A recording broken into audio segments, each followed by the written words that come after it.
The agenda today, the announcing of the party's NEC, which is crucial. And then, of course, the ANC saying that there is a resolution to the missing votes issue. We've heard that Senzo Mchunu has met with the ANC President, Cyril Ramaphosa, but we need a bit more clarity on this. Our Ayanda Mhlongo joins us now. Ayanda, good afternoon. What's the latest? Yeah, good afternoon to you and Natasha. No doubt the talking point this morning, of course, has been on the 68 votes, the Nasrec 68, as people have been calling it since yesterday when that news broke out that, of course, there was an issue with regards to a disparity with the votes and the questions around a possible challenge. That's the plenary that set to look into this matter. What we can tell you now is that from information that we are getting with sources is that yes, Senzo Mchunu has met with the ANC President Cyril Ramaphosa, I guess, on this matter, but sources close to Senzo Mchunu have told us that he will not continue with this challenge. He does not want to take it any further, and that he says that he accepts the results. Of course, it is going to plenary. We also understand that other people, though, feel that the matter needs to be challenged. So we await the plenary when all the delegates will then return to plenary, and that is a matter that will be put forward. And I guess then we will then finally know what the decision is. If Senzo Mchunu decides that he now wants the matter to rest, but it does not stop people and other delegates who might feel that the matter needs to be challenged further. But just on the latest developments here, and of course, aside from the announcement by plenary on the 68 votes matter, we are waiting the announcement of the NEC members. But just to discuss the latest developments, we're joined by our expert, Professor Dinyogo Malulega. Prof, thanks very much for your time once again. Prof, the latest developments that we've heard, of course, that this is just sources that we've been trying to follow and get the latest information with regards to the 68 votes, and they are now telling us that Senzo Mchunu has said that he doesn't want to pursue this matter any further. You think it's a right move, considering the fact that if he did, we know what the court challenges have done to the ANC? Well, I think it's a good gesture coming from Senzo, and he must be commended for his generosity of heart, as it were. But it's clearly not just about him. And so the president of the ANC and the ANC in general will have to do more than just assuage Senzo Mchunu, as if the problem was just him. There are 68 or 63 votes, depending on the final number. Any one of those delegates can raise an issue that I have voted and my vote has counted for nothing.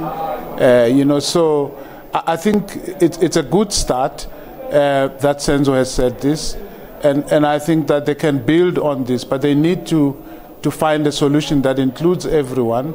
I was encouraged listening to Supra Mahumapilu earlier on radio, saying that a solution has been found. There is no threat to the conference, at least at this point. I think it's important for the conference to end with a solution, with an understanding. Even if that understanding is to be challenged later, it's better for the conference as a whole to be challenged rather than for the conference to leave here without a consensus position on the 68 votes.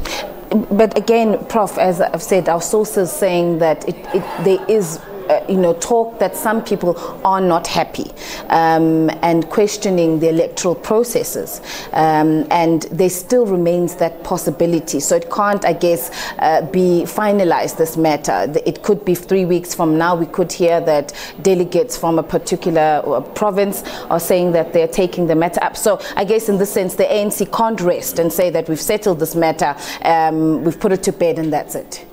I think if they do everything they can to make sure that all the directly affected persons are consulted with, if this conference adopts a resolution that has a solution in it, I think that will be a good place for this conference to go. Of course, there can always be a court challenge. We have seen it happen, but I don't think we want, the newly elected executive committee of the ANC to be forever fretting and worrying about the court case. There are bigger issues also that they have to think about. They have to think about the rest of the country.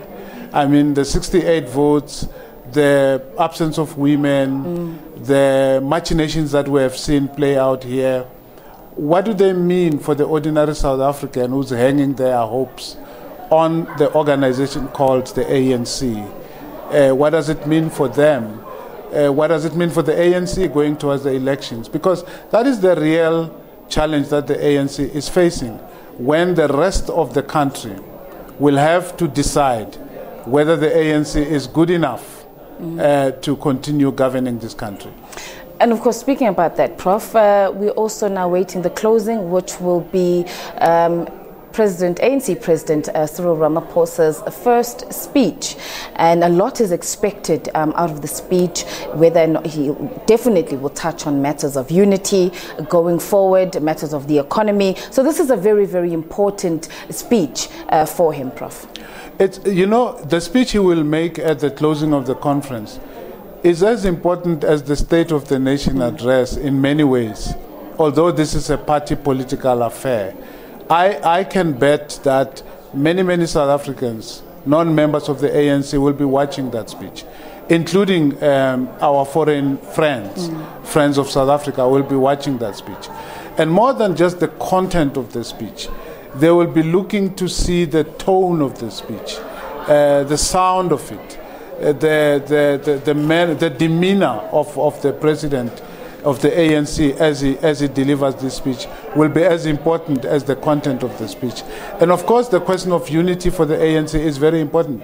But one hopes that he will go a little further and define that unity, because part of the problem we have now is that unity has been shouted around, and it now seems that different people had different understandings of what this unity entails, and that there is a price to be paid if you are going to drive unity in a particular way, the way that it has been driven now. So one hopes that he will address those things, but above all, that he will give us some hints and signs as to what he's going to do with rampant corruption in the country, state capture issues, that he will touch on them hopefully, and that he will do and say things that will indicate his intentions with the economy.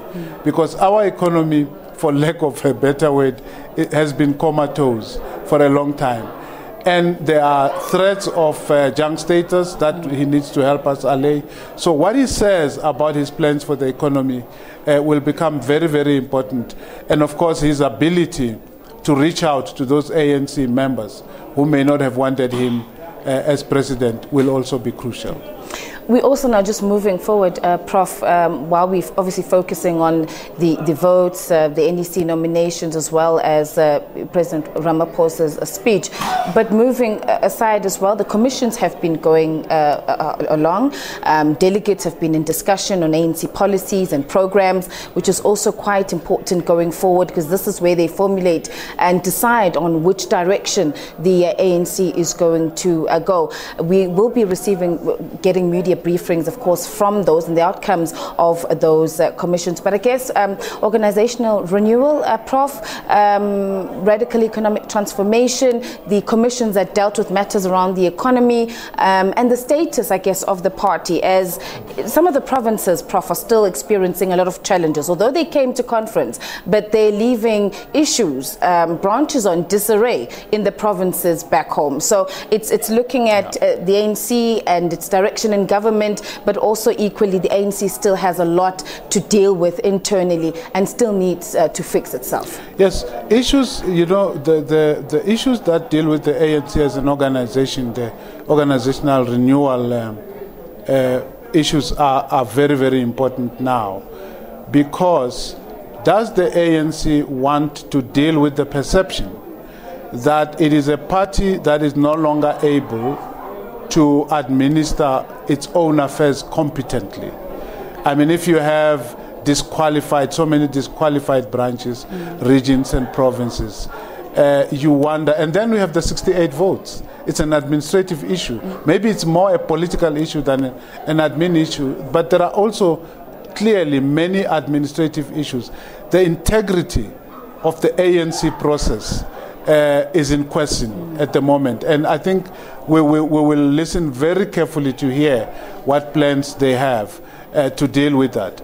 And the land issue is very important because it's an issue about which there's been a lot of words, a lot of noise, but very little action. The ANC likes to sing poverty, inequality, and unemployment, the so-called triple challenges.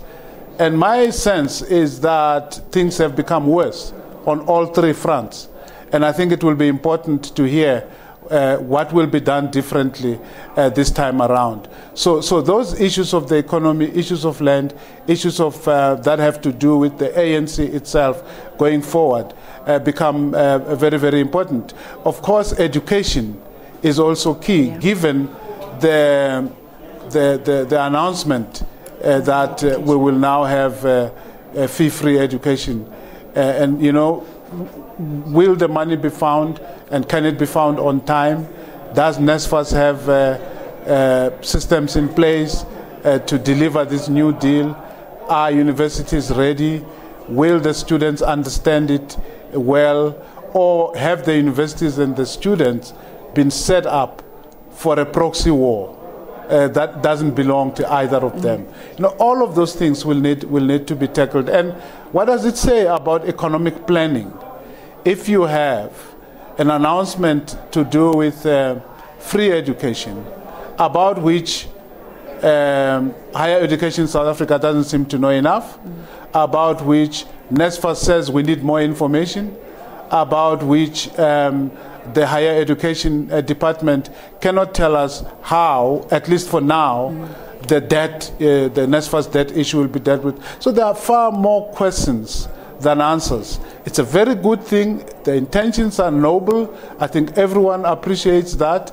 But, you know, if there is no money, if there's poor planning, if there's not enough coordination, then we are running ourselves into the ground sooner or later as a country.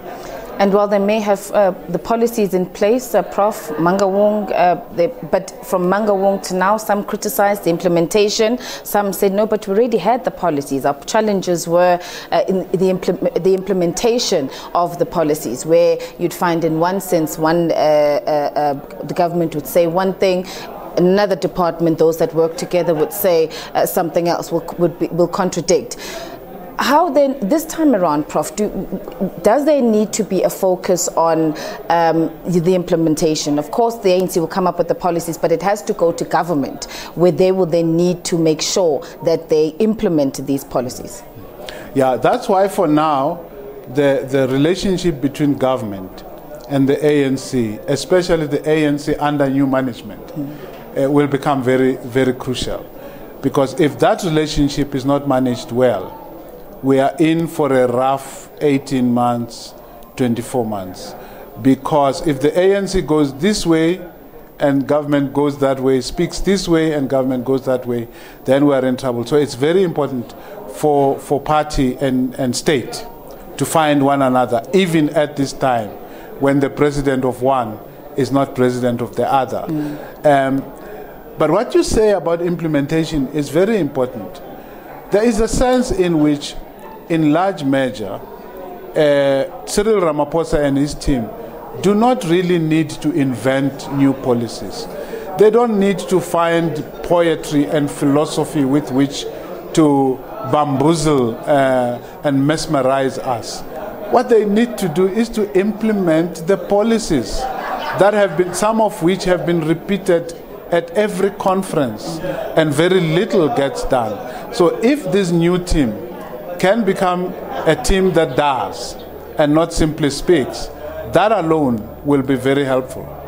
Prof, how do you see the new team working together? You had three from the two slates. Even when it came to matters of policies and what they were during their campaigns, they spoke slightly different language. Deputy President, now ANC President, stressed a lot on corruption, state capture, while on the other hand you had the likes of David Mabuza, Ace Magashule, radical economic transformation. How do you see these two now factions but coming together, because they're now needing to work together and lead? Do you see them being able to move forward? I'm tempted to say what I said in another discussion, that, you know, if the EFF and the DA can work together in Tshwane, in Nelson Mandela Bay, and in Johannesburg, surely the two factions of the ANC should be able to work together. That's my view. But of course, it is a fact that up to this point, you have had these two camps whose differences have not really been mainly ideological or policy-based, but have had to do not just with personalities, but perhaps with their responses to the current crisis that the ANC is facing. So, do you deal with state capture? Do you acknowledge it as a problem, or don't you? Do you acknowledge the markets as a problematic entity, and do you reveal how you are going to deal with that or not?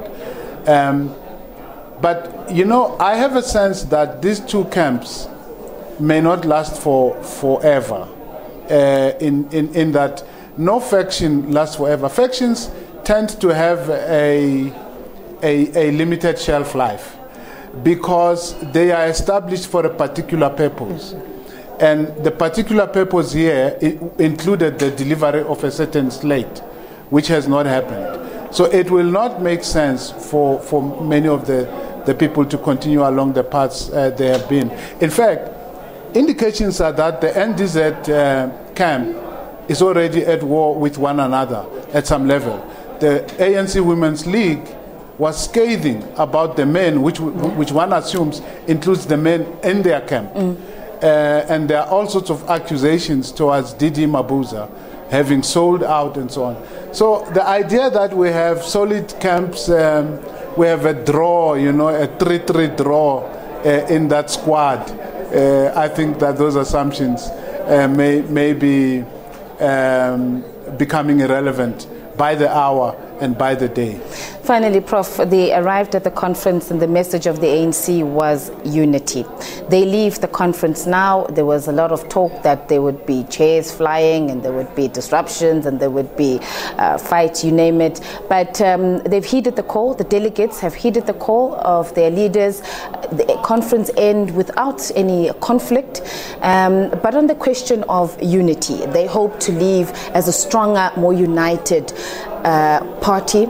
Do you think they've achieved that? You know, not only have the delegates heeded the call for calm and non-violence, my sense is that the delegates have really heeded the call to produce a united slate. Because the end result of the elections, then 68 votes notwithstanding, if you look at it, the delegates really are instructing their leaders to work out a plan together. And that, I think, is the powerful message that comes from the delegates. You could criticize the delegates for being naive about this unity, to the sense that you now have people crying tears for the absence of women, crying tears that Senzo Mkhunu is not the General Secretary, crying tears that they got only 3 seats and not 4, and that they didn't get the presidency. But that's the price you pay for unity.